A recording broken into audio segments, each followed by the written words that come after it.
When you stop to fill up at the pump, do you ever wonder where all that money is going, or how much is used to build the roads you drive on? When you buy a gallon of gasoline, part of the cost of that gallon is the gas tax. This consists of both a federal component and a state component. The federal tax is fixed at 18.4 cents per gallon, and the Virginia state tax is fixed at 17.5 cents per gallon.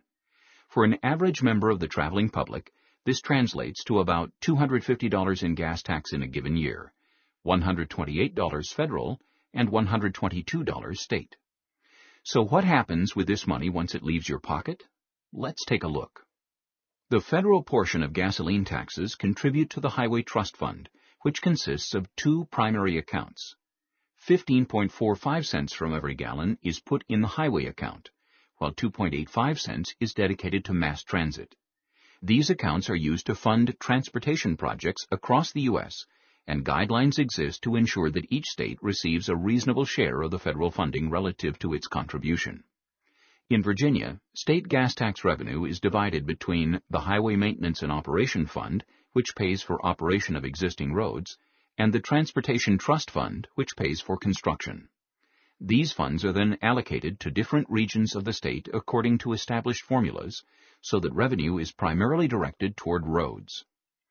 This makes the gas tax a use tax as, in theory, those who drive a lot or have heavier vehicles will use more gas and thus are taxed in line with how much wear they put on the system.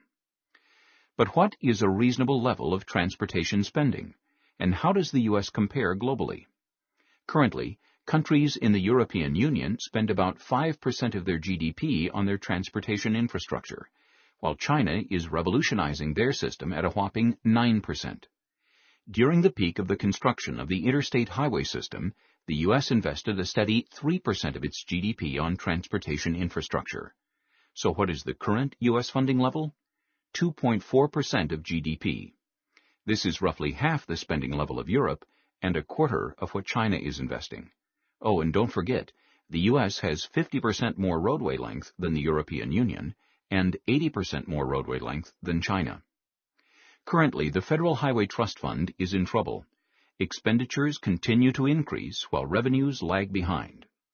In 2011, it is estimated that federal obligations will total $44.3 billion, with only $36.9 billion in revenue.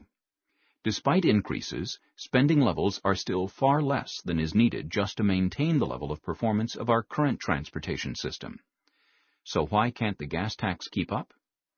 A decrease in total travel by the driving public is one major reason for weakened gas tax revenues. This is caused by factors such as volatile fuel prices and financial instability. Revenues are also decreased by the presence of hybrid vehicles and increasingly fuel-efficient cars.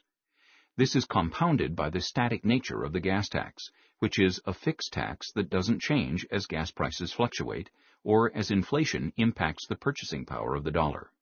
For example, the federal tax has stayed the same since it was raised to 18.4 cents in 1993, but its buying power has been reduced by 35%. In Virginia, the state gas tax has not been raised since 1986. Transportation infrastructure is vital to the economy of the United States. In 2007 alone, $8.3 trillion of goods traveled on U.S. roadways. Infrastructure investment has a long-term benefit by growing the network which transports our goods and moves our workforce, directly correlating to national economic growth. It also yields a short-term benefit by creating tens of thousands of American jobs that can't be outsourced. Under the current system, the funding to maintain our infrastructure is in serious shortfall. We've got to define our national priorities with the understanding that to keep the American economy moving, we've got to invest in the assets that literally keep America moving.